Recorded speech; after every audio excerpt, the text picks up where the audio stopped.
চাঁদপুরে মেঘনায় সারবাহী কার্গো জাহাজ এমভি বোখারায় ৫ জনের মরদেহ পাওয়া গেছে।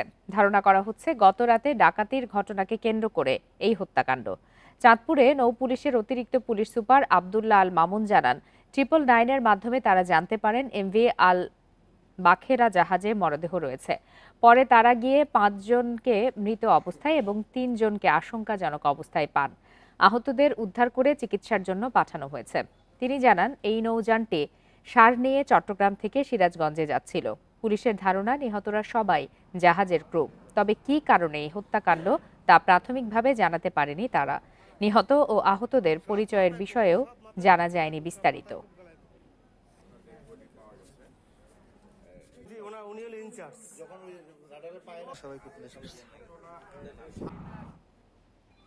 এ বিষয়ে সর্বশেষ তথ্য জানাতে এই মুহূর্তে চাঁদপুর থেকে যোগ দিয়েছেন সহকর্মী মনিরুজ্জামান বাবলু। সরাসরি চলে যাচ্ছে তার কাছে। মনিরুজ্জামান বাবলু, খুবই স্পর্শকাতর ঘটনা, যেহেতু জাহাজের মধ্যে ৫ জনের মরদেহ পাওয়া গেছে এবং বাকি ৩ জন আশঙ্কাজনক অবস্থায় ছিলেন। তাদের বিষয়ে সর্বশেষ আপনারা কি ধরনের তথ্য পাচ্ছেন, বিস্তারিত জানাবেন। আমি এই মুহূর্তে রয়েছি একেবারে যেখানে ঘটনাস্থল রয়েছে, যে আল বাখেরা জাহাজ, যে জাহাজটিতে ইউরিয়া সার বোঝাই ছিল, এটি নারায়ণগঞ্জের উদ্দেশ্যে যাচ্ছিল। এই জাহাজে মূলত ঘটনাটি ঘটেছে। তবে ঘটনার যে সময় সেটি কিন্তু নির্ণয় করা যায়নি। তবে পুলিশ দুপুরের পর থেকে কোস্টগার্ড পুলিশ এবং নৌ পুলিশ তারা খবর পেয়ে কিন্তু এই ঘটনাস্থলে এসেছেন। এখানে এসে প্রাথমিকভাবে সবাইকে লাশ হিসেবে ধারণা করে কিন্তু সংখ্যা বলা হয়েছে। পরে পুলিশে এসে এবং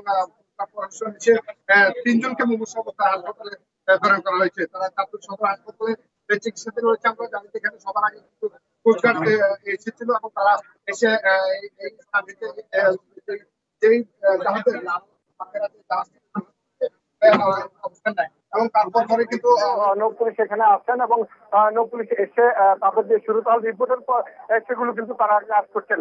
এই মুহূর্তে শুধু প্রশাসন তারা এই জাহাজে কিন্তু সাংবাদিক বা প্রত্যক্ষদর্শী কোনো স্থানীয় লোকজন এখনো প্রবেশ করতে পারছে না, যেহেতু আইন সমস্যার কারণে। আমরা জানি যে এই চাঁদপুরের যে মেঘনা নদীতে রয়েছে, এখানে কিন্তু যে ঘন কুয়াশা আসলে কিন্তু ডাকাতের যে একটা প্রবলতা থাকে, সেটি উদ্দেশ্য করে কিন্তু পুলিশ ধারণা করছে যে এখানে ডাকাতের ঘটনা ঘটতে পারে বলে তারা ধারণা করছেন। তবে প্রাথমিক তদন্ত এবং পর ময়নাতদন্তের পর এবং পর তারা জানাবেন। এখানে এই যে স্থানটি, এটি কিন্তু শরীফপুর, চাঁদপুর এবং মধ্যবর্তী স্থানে এবং এই যে মানে হাঞ্চর সীমানাবর্তী এলাকা। আমরা দেখছি যে এখানে ঘটনার পর থেকে কিন্তু সকল সংবাদকর্মী এখানে এসেছেন, যদিও অনেক দূর এলাকা, নদীর মাঝখানে কিন্তু এই ঘটনাটি। এখানে পুলিশ আমাদেরকে যেটি জানিয়েছেন যে ৫ জন যারা নিহত হয়েছেন তাদের শরীর কিন্তু অনেকে এবং রক্তাক্ত অবস্থায় তারা সবাই। যে ৫ জন, যে ৩ জনকে সদর হাসপাতালে পাঠানো হয়েছে, সেই ৫ জন কিন্তু। চাঁদপুর থেকে জানাচ্ছিলেন সহকর্মী মনিরুজ্জামান বাবলু। ঘন কুয়াশায় আবার দুর্ঘটনা ঘটল ঢাকা মাওয়া এক্সপ্রেসওয়েতে। সিরাজদিখানে দাঁড়িয়ে থাকা প্রাইভেট কারে কাভার্ড ভ্যানের ধাক্কায় এক নারী নিহত হয়েছেন। আহত হয়েছেন ৫ জন। টাঙ্গাইলে নিহত হয়েছেন ৩ জন। এছাড়া নাটোরে ৬ ট্রাকের সংঘর্ষে এক চালক নিহত হয়েছেন, আহত হয়েছেন ৭ জন। এদিকে কুমিল্লায় মোটরসাইকেল দুর্ঘটনায় প্রাণ গেছে ৩ তরুণের। ঘন কুয়াশায় রোববার ঢাকা মাওয়া এক্সপ্রেসওয়েতে ঘটে বেশ কয়েকটি দুর্ঘটনা, ঘটে প্রাণহানিও। সোমবারও দেখা গেছে একই চিত্র। সিরাজদিখানে ধলেশ্বরী টোল প্লাজা এলাকায় দাঁড়িয়ে থাকা একটি প্রাইভেট কারে ধাক্কা দেয় একটি কাভার্ড ভ্যান। এতে ঘটনাস্থলে নিহত হন প্রাইভেট কারের যাত্রী এক নারী। আহত ৫ জনকে উদ্ধার করে পাঠানো হয় শ্রীনগর উপজেলা স্বাস্থ্য কমপ্লেক্সে। পিছন থেকে একটা কাভার্ড ভ্যান তাকে ধাক্কা দেয়। ধাক্কার পরবর্তীতে সেই প্রাইভেট কারের যাত্রী এবং চালকের সবাই নিচে নেমে যায়। তাৎক্ষণিকভাবে আমরা শ্রীনগর হসপিটালে প্রেরণ করি আহতদের উদ্ধার করে এবং মৃতদেহকে হাসপাতালে নিয়ে যাই। হাসপাতালে পরে আইনগত কার্যক্রম শেষ করে আমরা থানায় নিয়ে আসছি। নাটোরে ঘন কুয়াশার মধ্যে সংঘর্ষ হয় 2 ট্রাকের মধ্যে। পরে আরও 4টি ট্রাক ধাক্কা দেয় দুর্ঘটনা কবলিত ট্রাক দুটিকে। এতে ঘটনাস্থলেই মৃত্যু হয় এক চালকের। আহত 7 জনকে বিভিন্ন হাসপাতালে ভর্তি করা হয়েছে।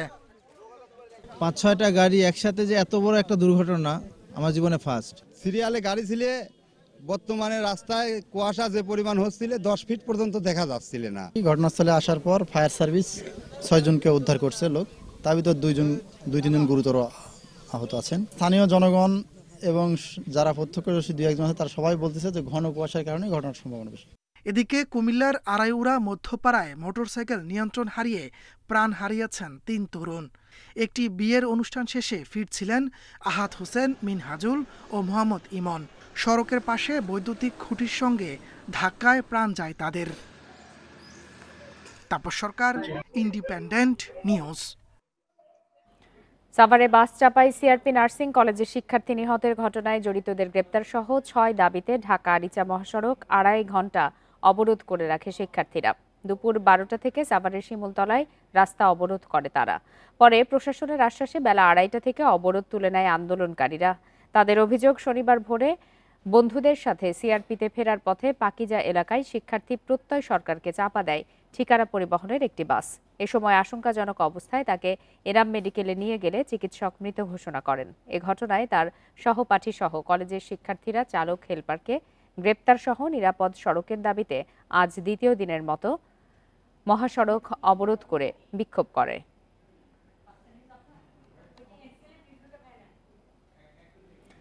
গাজীপুরের কোনাবাড়ি এলাকায় এমএম নিটওয়ার লিমিটেড নামের বন্ধ কারখানা খুলে দেওয়ার দাবিতে ঢাকা টাঙ্গাইল মহাসড়ক অবরোধ করে বিক্ষোভ করেন শ্রমিকরা। এতে যানজটে ভোগান্তিতে পড়েন যাত্রীরা।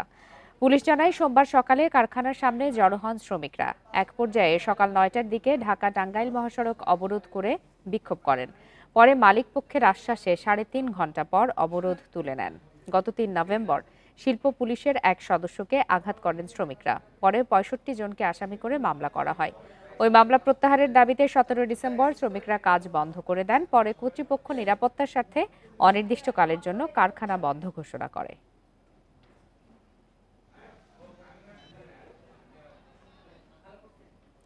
আগামী 2 বছরের মধ্যে বাংলাদেশ শিপিং কর্পোরেশন 6টি নতুন জাহাজ কিনছে।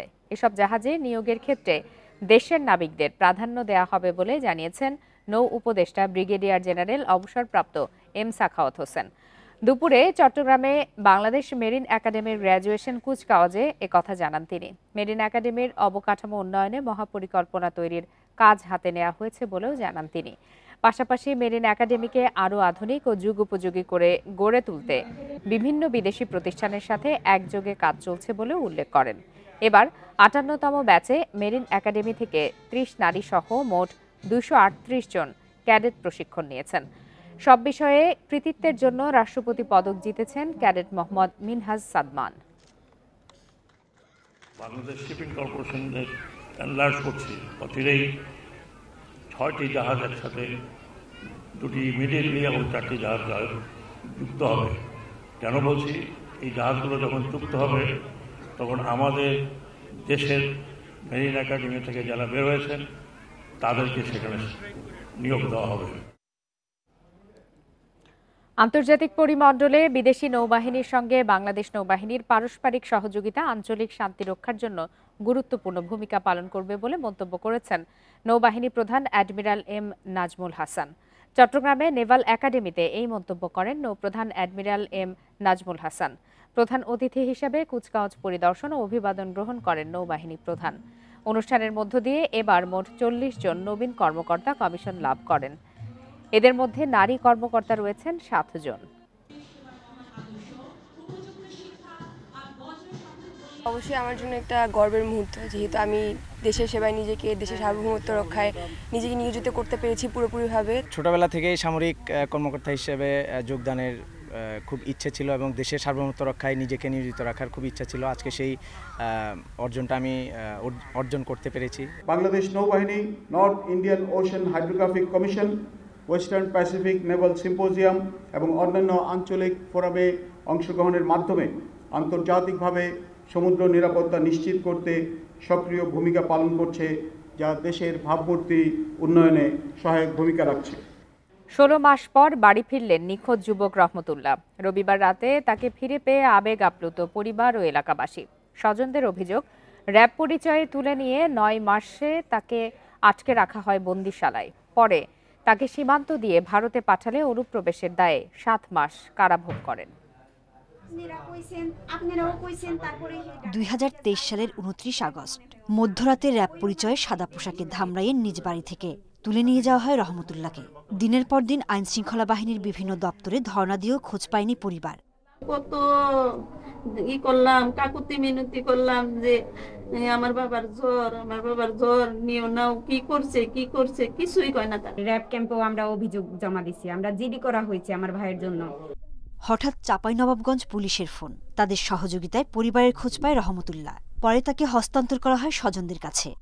আমার নাম পরিচয় জিজ্ঞেস করে, আমি সবকিছু বলি। বলার পরে বলে আপনাদের ছোট ভাই আমাদের এই জায়গায় আছে, আপনারা যে কোনো ইমার্জেন্সি ভাবে আমাদের সাথে যোগাযোগ করেন। আমার কাছ থেকে ফোন আসে চাঁপাইনবাবগঞ্জ থেকে যে রহমতুল্লাহ নামক এক লোককে পাওয়া গিয়েছে, সে ইন্ডিয়ায় ছিল, ইন্ডিয়া থেকে তাকে পুশব্যাক করা হয়েছে তার গার্ডিয়ানদের সংবাদ দেওয়ার জন্য। তবে দীর্ঘদিন বন্দি জীবনের পর মানসিকভাবে অনেকটাই বিপর্যস্ত রহমতুল্লাহ। জানান আটকের পরপরই চোখ বাঁধা অবস্থায় তাকে নিয়ে যাওয়া হয় অজ্ঞাত জায়গায়। সেখানে 9 মাস থাকার পর বেনাপোল সীমান্ত দিয়ে তাকে ভারতে পাঠানো হয়। অনুপ্রবেশের দায়ে বাকি সময় কাটান ভারতের দমদম কারাগারে। সাজা শেষ হয় ভারত সরকার তাকে দেশে পাঠায়।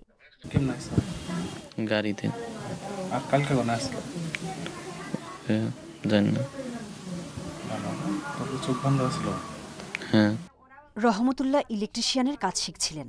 তবে কেন কি কারণে র্যাবের পরিচয় তুলে নিয়ে যাওয়া হয় সে ব্যাপারে স্পষ্ট কিছু বলতে পারছেন না তিনি। Independent news. পরিবর্তিত রাজনৈতিক প্রেক্ষাপটে পাকিস্তানের সঙ্গে বাণিজ্যিক কার্যক্রম বেড়েছে। এরই মধ্যে চট্টগ্রাম বন্দরের সঙ্গে করাচির সরাসরি জাহাজ চলাচল শুরু হয়েছে। আমদানি রপ্তানি সংশ্লিষ্টরা বলছেন, বাণিজ্যিক এই সম্পর্ক থেকে অর্থনৈতিকভাবে লাভবান হওয়ার পথ খুঁজতে হবে বাংলাদেশকে। চট্টগ্রাম কাস্টম হাউস ও বাংলাদেশ ব্যাংকের তথ্য বলছে, চলতি অর্থবছরের প্রথম প্রান্তিকে পাকিস্তান থেকে বাংলাদেশে আমদানি হয়েছে 17 কোটি 94 লাখ ডলারের পণ্য। গত বছর একই সময়ে এসেছিল 14 কোটি 10 লাখ ডলারের। এবার আমদানি হয়েছে পোশাক শিল্পের কাঁচামাল, পেঁয়াজ, আলু, পরিশোধিত চিনি, ডলোমাইট, কাঁচ শিল্পের কাঁচামাল সহ বিভিন্ন পণ্য।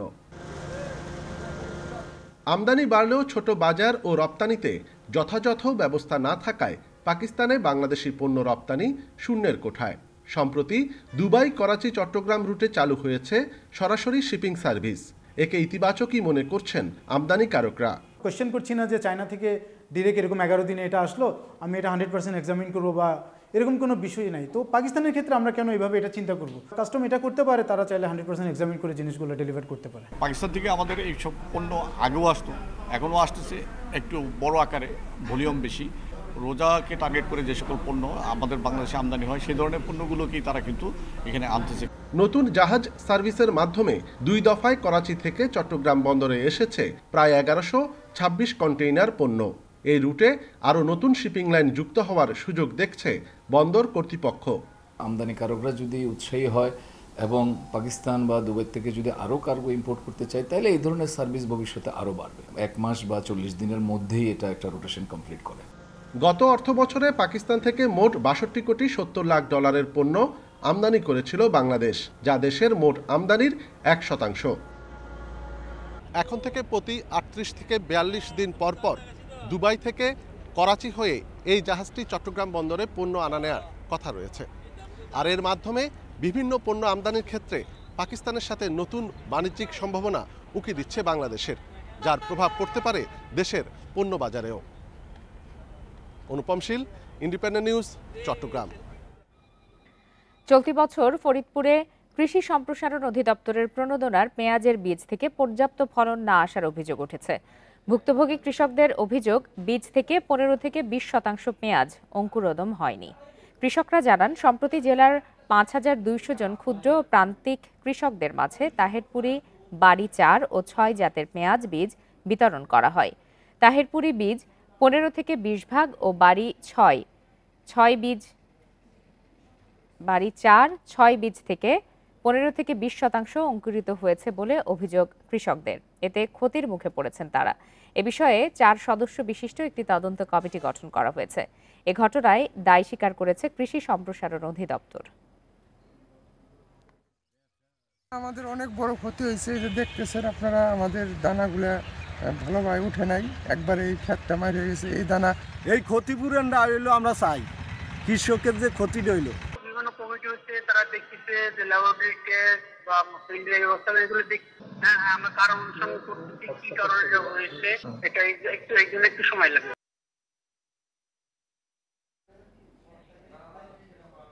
ঝালকাঠিতে গত 2 দিনের বৃষ্টিতে পাকা ধানের নিমজ্জিত হয়েছে। এতে ফসলের ব্যাপক ক্ষতির আশঙ্কা করছেন কৃষকরা জানান, গত শনিবার ও রবিবার কয়েক দফা বৃষ্টি হয় জেলাতে। এতে পাকা ধানের অনেক জমি নিমজ্জিত হয়, নুয়ে পড়েছে অনেক জমির ধান। ফসলের পাশাপাশি শ্রমিক সংকটেও বিপাকে কৃষকরা। তবে কৃষি বিভাগ বলছে, ধান নুয়ে পড়লেও ক্ষতি হবে না ফসলের। আবহাওয়া স্বাভাবিক হওয়ায় দ্রুতই পানি নেমে যাচ্ছে। কয়েকদিনের মধ্যে পুরো দমে ধান কাটা শুরু করতে পারবেন কৃষকরা। যে রোয়াটা মানে হয়ে গেছে, মাটির সাথে মিশে গেছে, তো এর কারণে মানে আমাকে তো দায়িত্ব কষ্ট হইতে লাগে। এই পানিটা যদি না হইতো তাহলে তো আমাদের অনেক সুবিধা হইতো। ধান হুইয়া পড়িয়া পানি চলে গেছে, ধান অনেক ক্ষয়ক্ষতি হয়েছে। পাকা ধান শুয়ে পড়ছে, এটা তো কেটে ফেলবে। আমরা এখনো মানে ওই রকমের মানে রিজনেবল কিছু না আর কি, অল্প কিছু পড়ছে, এই জন্য আমরা ওই রকমের কতটুকু শুয়ে পড়ছে। ময়মনসিংহে বিদেশি পিস্তল সহ বিপুল পরিমাণ দেশীয় অস্ত্র ও মাদক উদ্ধার করেছে পুলিশ। রবিবার রাতে নগরীর মাসকান্দা এলাকার মৎস্য বীজ উৎপাদন খামারের নৈশ প্রহরীর কক্ষ থেকে এসব অস্ত্র ও মাদক উদ্ধার করা হয়। দুপুরে কোতোয়ালি মডেল থানায় সংবাদ সম্মেলনে range DIG doctor Mohammad Ashrafur Rahman জানান, গোপন খবরে অভিযান চালিয়ে মৎস্য বীজ উৎপাদন খামারের নৈশ প্রহরীর হৃদয় মিয়ার শয়নকক্ষ থেকে 2টি পিস্তল, একটি এয়ারগান এবং বিপুল পরিমাণ দেশীয় অস্ত্র, বিদেশি মদ উদ্ধার করা হয়। অভিযানে হৃদয় মিয়াকে পাওয়া না গেলেও তার স্ত্রীকে আটক করা হয়েছে। এ ঘটনায় মাদক ও অস্ত্র আইনে 2টি মামলা হয়েছে। তিনি আরও জানান, নাশকতা সৃষ্টির জন্য নিষিদ্ধ রাজনৈতিক দলের নেতাকর্মীরা এসব অস্ত্র মজুত করেছিল। বিভিন্ন স্থানে এ ধরনের আরও অনেক অস্ত্র রয়েছে জানিয়ে সেগুলো উদ্ধারে সবার সহযোগিতা চেয়েছেন এই পুলিশ কর্মকর্তা। এই সমস্ত লোকদের কাছে কিন্তু আরও অস্ত্র আছে, তা আমরা বের করব যে এই অস্ত্রগুলো আসলে কাদের, এই অস্ত্রগুলো কারা এগুলো পরিচালনা করেছে। জামালপুর শহরের একটি বেসরকারি হাসপাতাল ও বিএনপির কার্যালয়ে হামলার প্রধান আসামি এম শুভ পাঠান সহ 5 জনকে গ্রেপ্তার করেছে গোয়েন্দা পুলিশ। রাতে ঢাকার গুলশানের একটি হোটেল থেকে তাদের গ্রেপ্তার করা হয়। জিজ্ঞাসাবাদের জন্য 10 দিনের রিমান্ড আবেদন করবে পুলিশ। গত 29 নভেম্বর রাতে জামালপুর শহরের সর্দার পাড়ায় একটি বেসরকারি হাসপাতাল, জেলা বিএনপির কার্যালয় সহ মোট 3টি জায়গায় আগ্নেয়াস্ত্র নিয়ে হামলা করে আসামিরা। এ ঘটনায় মামলার পর তদন্ত শুরু করে জেলা গোয়েন্দা পুলিশ। গত রাতে অভিযান পরিচালনা করে তাদের গ্রেপ্তার করা হয়। গোয়েন্দা মারফত আমরা তথ্য পাই, সেটি পাওয়ার পরে আমাদের গোয়েন্দা পুলিশ, ডিবি পুলিশ ঢাকায় অবস্থিত গুলশান 2 নম্বর রোডের একটি হোটেল থেকে তাদের 5 জনকেই ধরতে সক্ষম হয়। আমরা অস্ত্র উদ্ধারের জন্য তাদের সঙ্গে আমরা কথা বলছি, ইন্টারোগেট করছি। নেত্রকোনায় হাওরের ফসল রক্ষা বাঁধ সংস্কার কাজ সময় মতো করার দাবিতে মানববন্ধন কর্মসূচি পালিত হয়েছে। সকালে শহরের কেন্দ্রীয় শহীদ মিনারের সামনে জেলা হাওর বাঁচাও আন্দোলনের ব্যানারে এই কর্মসূচি পালিত হয়। অভিযোগ করেন, বিগত সময়ে হাওরের ফসল রক্ষা বাঁধ নিয়ে ব্যাপক দুর্নীতি, লুটপাট হয়েছে। এসব কারণে বন্যায় কৃষকরা ক্ষতিগ্রস্ত হয়েছেন। এবছর এখনও পিআইসি গঠন সহ মাঠ পর্যায়ে কাজ শুরু হয়নি। সময় মতো ফসল রক্ষা বাঁধ সংস্কার না করা সহ কোনো অনিয়ম, দুর্নীতি হলে এর বিরুদ্ধে কঠোর আন্দোলনের হুঁশিয়ারি দেন নেতারা।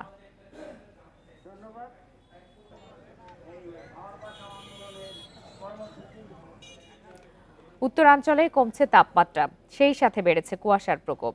ঠান্ডা বাতাসে ভোগান্তি বেড়েছে জনজীবনে। কুয়াশায় চাঁপাইনবাবগঞ্জে অনেক বেলা পর্যন্ত হেডলাইট জ্বালিয়ে চলতে হচ্ছে যানবাহনগুলোকে। হিমেল হাওয়া ভোগান্তি বাড়িয়েছে মানুষের। চুয়াডাঙ্গায় কুয়াশা কম থাকলেও শীত অনুভূত হচ্ছে বেশি। মধ্যরাত থেকে সকাল পর্যন্ত শীতের তীব্রতা বেশি অনুভূত হচ্ছে এই অঞ্চলে। বাড়ছে ঠান্ডাজনিত রোগবালাই। পঞ্চগড়ে শীতের তীব্রতা বাড়ায় বিপাকে খেটে খাওয়া মানুষ। নাটোরে রাত থেকে সকাল পর্যন্ত থাকছে ঘন কুয়াশা। কুয়াশার কারণে যেই আমাদের শাকসবজিরও ক্ষতি, আবার এই যে রসুন লাগাইছি রসুনের ক্ষতি হবে। প্যাসেঞ্জারও কষ্ট হয়, আমাদেরও কষ্ট হয়, গাড়ি চালাতে ঠান্ডা কাশি হয়। কুয়াশা হেভি সমস্যা, কুয়াশা কিছু দেখা যায় না, গাড়ি চালাতে পারি না, খুব কষ্ট হয়। কোনো কাজেই লাগছে না সিলেট নগরীর 5টি ফুট ওভারব্রিজ, পথচারীরা ব্যবহার করছেন না। নগর পরিকল্পনাবিদরা বলছেন উপযুক্ত স্থান নির্ধারণ না করায় সুফল পাচ্ছে না নগরবাসী। অর্থ বরাদ্দ পেলে ফুট ওভারব্রিজ ব্যবহার উপযোগী করতে উদ্যোগ নেওয়া হবে বলছে সিটি কর্পোরেশন। সিলেট নগরীর বন্দরবাজারে 2015 সালে নির্মিত হয় প্রথম ফুট ওভারব্রিজ।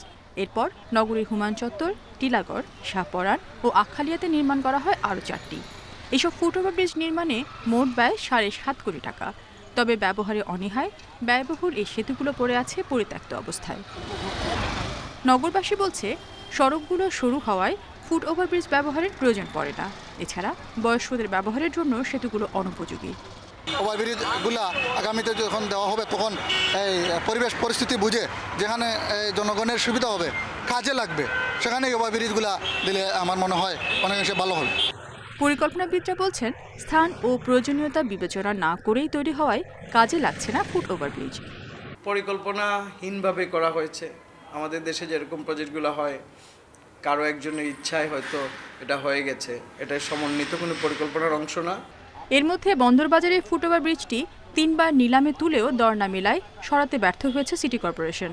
নতুন করে অর্থ বরাদ্দ পেলে ব্যবহার উপযোগী করতে উদ্যোগ নেওয়া হবে বলছেন কর্মকর্তারা। আমরা বন্দরের পয়েন্টটা রিমুভ করার চেষ্টা করেছিলাম, তো আমরা টেন্ডার দিয়েছিলাম, 3 বার টেন্ডার দিয়েছি। যেখানে 1,66,00,000 টাকার পর সেখানে 22 লক্ষ টাকা, আসলে এটা তো হয় না, যার কারণে আমরা এটার কার্যক্রমটা গ্রহণ করে নেই। ভবিষ্যতে এ ধরনের প্রকল্প হাতে নেওয়ার ক্ষেত্রে উপযোগিতা বিবেচনার পরামর্শ সংশ্লিষ্টদের। Independent news. বৈষম্য বিরোধী ছাত্র আন্দোলনে আহত ময়মনসিংহের শতাধিক শিক্ষার্থীর অর্থ সংকটে চিকিৎসা চালানো অনিশ্চিত হয়ে পড়েছে।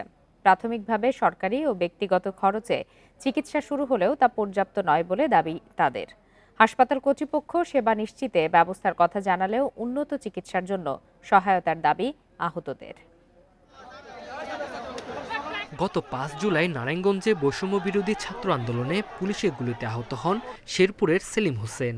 চিকিৎসার জন্য ময়মনসিংহ মেডিকেল কলেজ হাসপাতালে ভর্তি করে পরিবার। পরে 1 লাখ টাকা ধার করে উন্নত চিকিৎসার জন্য ঢাকায় আনা হলেও খরচ চালাতে না পেরে আবারও ভর্তি করা হয় ময়মনসিংহ মেডিকেলে। কিভাবে আমি কর্মকর্তা, আমার কর্মকর্তা না, তো এই টাকা আমি কিভাবে দেবো? সরকারের কাছে এটা আবেদন করতেছি যে আমাদের কোনো আর্থিক সহযোগিতা করা যায়, আমাদের সব ব্যবস্থা করে। রাজধানীর বিমানবন্দর এলাকায় গুলিবিদ্ধ হয়ে ময়মনসিংহ মেডিকেলে চিকিৎসা নিচ্ছেন মাদ্রাসা শিক্ষার্থী মাহফুজুর রহমান। তাদের মতো শতাধিক শিক্ষার্থী আহত অবস্থায় চিকিৎসাধীন। গুলিবিদ্ধ হওয়া অনেকেরই অঙ্গহানি হয়েছে। আর্থিক সংকট ও ভবিষ্যৎ চিন্তা তাড়া করছে তাদের। আমার আগের জীবন ফিরেতে চাই। আমার এখনও আমি পরিপূর্ণ সুস্থ হয় নাই। আমার এক পাশ দা গুলি গিয়া আরেক পাশ দা বের হয়েছে। আমার প্রস্রাবের থলি 3টা ফাড়া দিছে। আন্দোলনের পর কয়েক মাস পেরোলেও সুষ্ঠু চিকিৎসায় পর্যাপ্ত সহায়তা মেলেনি দাবি আহতদের। তবে হাসপাতালে আহতদের পূর্ণাঙ্গ সেবা নিশ্চিতের সব ধরনের ব্যবস্থার কথা জানিয়েছেন চিকিৎসকেরা। বিনামূল্যে করি, এর বাইরেও যদি কোনো ওষুধপত্র লাগে তার প্রয়োজনে আমরা হসপিটাল কর্তৃপক্ষ তাদেরকে সেটা আমরা নিজেরা কিনে তাদেরকে প্রোভাইড করি। এবং কোনো রোগীর যদি কোনো প্রয়োজনে ঢাকায় যাওয়া লাগে তো সেটাও আমরা বিনামূল্যে অ্যাম্বুলেন্সের ব্যবস্থা করেছি। ময়মনসিংহে বৈষম্য বিরোধী ছাত্র আন্দোলনে প্রাণ হারিয়েছেন 5 জন। এসব ঘটনায় মামলা দায়ের হয়েছে 8টি। Independent news. অভিযানেও বন্ধ হচ্ছে না লক্ষ্মীপুরে 84টি অবৈধ ইট ভাটার কার্যক্রম। ভ্রাম্যমাণ আদালত ইতিমধ্যে 26টি ভাটার কার্যক্রম বন্ধ করে দিলেও তা মানছেন না মালিকরা। ফলে পরিবেশ বিপর্যয়ে বাড়ছে স্বাস্থ্য ঝুঁকিও। তবে জেলা প্রশাসক বলছেন অবৈধ ইট ভাটা বন্ধ করতে আরও কঠোর হবে প্রশাসন। এ বিষয়ে কাউকে ছাড় দেয়া হবে না। লক্ষ্মীপুর সদর, রায়পুর, রামগতি, কমলনগর, রামগঞ্জ উপজেলা ও চন্দ্রগঞ্জ থানাসহ জেলার বিভিন্ন জায়গায় গড়ে উঠেছে প্রায় ১৩৮টি ইটভাটা। এর মধ্যে ৮৪টি অবৈধ। বেশিরভাগ ইটভাটার নেই পরিবেশ ছাড়পত্র। জিগজাগ পদ্ধতিতে ভাটা নির্মাণের নির্দেশনা থাকলেও নানা অজুহাতে তা মানছেন না ইটভাটা কর্তৃপক্ষ। অভিযোগ আছে, প্রতিটি ইটভাটায় কয়লার পরিবর্তে পোড়ানো হয় কাঠ। এতে পরিবেশ বিপর্যয়ের পাশাপাশি ব্যাপক ক্ষতি হচ্ছে বিভিন্ন ফসলের, সেই সাথে নানা রোগে আক্রান্ত হচ্ছে সাধারণ মানুষ। একটারও কোনো বৈধ কাগজপত্র নেই, কিভাবে এগুলো চলতেছে বা চালাচ্ছে তারা, এটা আসলে আমাদের বোধগম্য নয়। ইটভাটাগুলো আমাদের পরিবেশের জন্য মারাত্মক হুমকি স্বরূপ। এগুলোর থেকে যে কার্বন নিঃসরণ হচ্ছে, এতে আমাদের পরিবেশ ধ্বংস হচ্ছে। জেলা প্রশাসনের কাছে দাবি জানাচ্ছি অতি সত্বর অবৈধ ইটভাটাগুলো বন্ধ করে দেওয়ার জন্য। তবে ইটভাটা মালিকদের দাবি, সরকারি নিয়ম অনুযায়ী ইটভাটার কার্যক্রম চালিয়ে যাচ্ছেন তারা। তবে কিছু মালিক তা না মেনে ইটভাটা চালিয়ে যাচ্ছেন। আমরা মালিক সমিতি চেষ্টা করতেছি, যারা বৈধ আছে তারা যারা বিফিল্ডে করে থাকে বৈধভাবে, আর যাদের কাগজপত্র নাই, বিশেষ করে বাংলা ভাড়া, এদের ব্যাপারে হিসাব আছে, লোকাল প্রশাসন আছে, ওনারা যে ব্যবস্থা নেয়, এতে আমাদের কোনো আপত্তি নেই। অবৈধ ইটভাটার বিরুদ্ধে ভ্রাম্যমাণ আদালতের অভিযান চলছে বলে জানিয়েছে জেলা প্রশাসন। অবৈধ ইটভাটার সংবাদ পেয়েছি, তাৎক্ষণিকভাবে আমরা ভ্রাম্যমাণ আদালত সেখানে পাঠিয়েছি। আইন শৃঙ্খলা রক্ষাকারী বাহিনীর সহায়তায় সেই ইটভাটাগুলোর বিরুদ্ধে আইনগত ব্যবস্থা গ্রহণ করা হয়েছে। নির্বাহী অফিসারগণ নিয়মিতই অবৈধ ইটভাটার বিরুদ্ধে অভিযান পরিচালনা করছে। রামগতি ও কমলনগর উপজেলায় অবৈধভাবে গড়ে ওঠা ২৬টি ইটভাটার কার্যক্রম বন্ধ করে দেয় প্রশাসন। এরপর অদৃশ্য কারণে এসব ইটভাটার কার্যক্রম আবারও শুরু হয়। Independent news. রাঙামাটিতে হয়ে গেল জুম চাষে উৎপাদিত পণ্য প্রদর্শনী। এতে শত প্রকারের সবজি, তেলবীজ, তুলা, চাল, মশলা জাতীয় পণ্য প্রদর্শন করা হয়। জুমে চাষের প্রধান ফসল ধান হলেও সাথী ফসল হিসাবে নানা ধরনের সবজি, আলু, তেলবীজ, তুলা ও মশলা উৎপাদন করা হয়। এসব ফসল সম্পর্কে জানাতে এবং উৎপাদিত ফসলের সাথে পরিচয় করিয়ে দিতে শহরের আশিকা কনভেনশন হলে আয়োজন করা হয় মেলার। এতে ছিল সাংস্কৃতিক আয়োজনও। দিনব্যাপী বাহারি কৃষি পণ্য দেখে খুশি দর্শনার্থীরা। বিজয় দিবস উপলক্ষে মৌলভীবাজারের রাজনগরে 2 দিন ব্যাপী অনুষ্ঠিত হয়েছে বিজয় মেলা ও লোকজ উৎসব। গ্রামীণ খেলাধুলার পাশাপাশি ছিল শিশুদের চিত্রাঙ্কন প্রতিযোগিতা, পথনাটক, গ্রামীণ মেলা ও আলোচনা সভা। উৎসবের অন্যতম আকর্ষণ ছিল দাঁড়িয়া বান্ধা, কাবাডি, বস্তা দৌড়, পাঞ্জা লড়াই, কলাগাছ পারাপার সহ 30টি গ্রামীণ খেলা। এমন আয়োজন দেখতে ভিড় করেন দূর দূরান্ত থেকে আসা নানা বয়সী মানুষ। আয়োজকরা জানান, নতুন প্রজন্মকে মুক্তিযুদ্ধের সঠিক ইতিহাস জানানো এবং গ্রামীণ খেলাধুলার সাথে পরিচিত করার লক্ষ্যেই এই আয়োজন। শনিবার সকালে শুরু হওয়া মেলা শেষ হয় রবিবার মধ্যরাতে।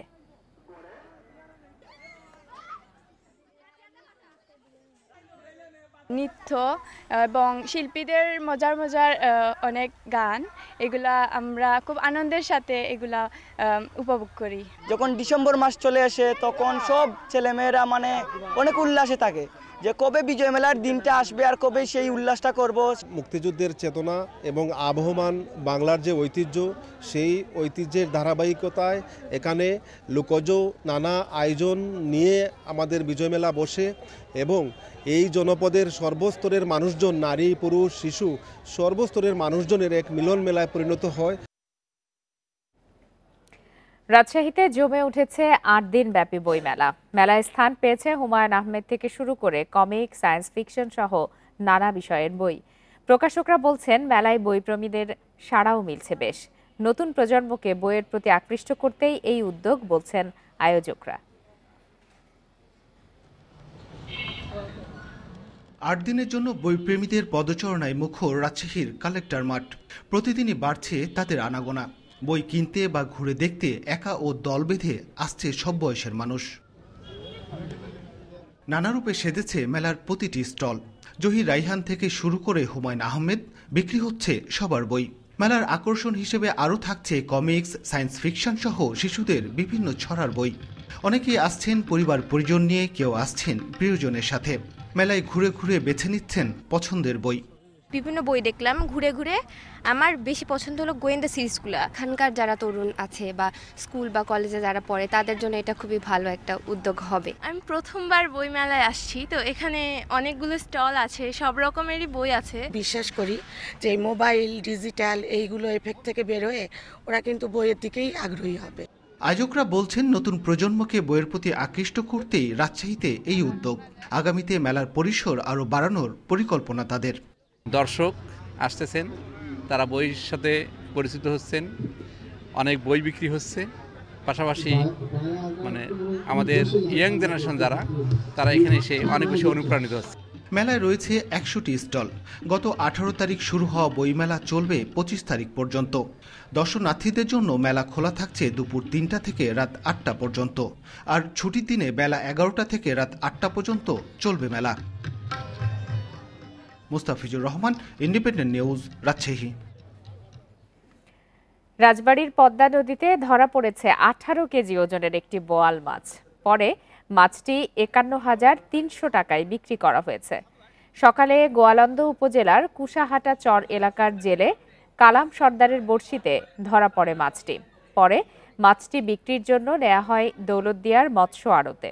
সেখানে নিলামে 2,850 টাকা কেজি দরে 51,300 টাকায় স্থানীয় মাছ ব্যবসায়ী চান্দু মোল্লা মাছটি কিনে নেন। বিশাল আকারের মাছটি দেখার জন্য ভিড় করেন উৎসুক জনতা।